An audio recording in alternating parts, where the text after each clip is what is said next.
Hello and welcome to another Purveyor of Light Photoshop quick tip. Today we had a user write in and ask the question, is it possible to do a round crop?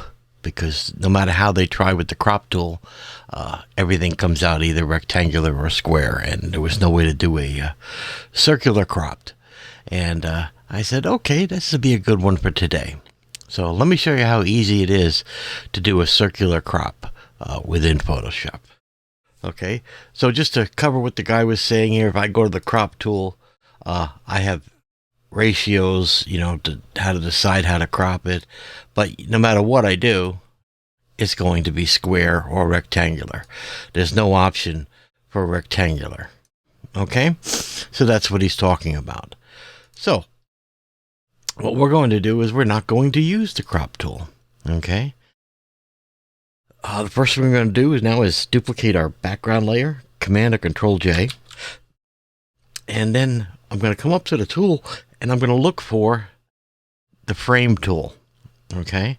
And I'm going to select that, and I want to select, I have two options here, rectangular or circular. So make sure you select circular. All right. And now all I'm going to do is I'm going to click and drag out my circle that I want, and it's going to come out at first by a square, okay, which is perfectly okay. Get it in there and release it. And now it's going to do little calculations, and it's made a selection, and looks like nothing is the same. It's just got a frame around it. But the trick is turn off the background layer to see the magic. And there we are. We now have a circular crop ready to go.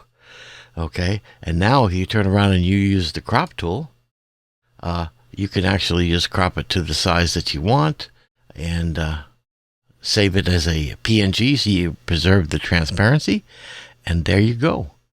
So it's that easy. So till next week, you guys take care.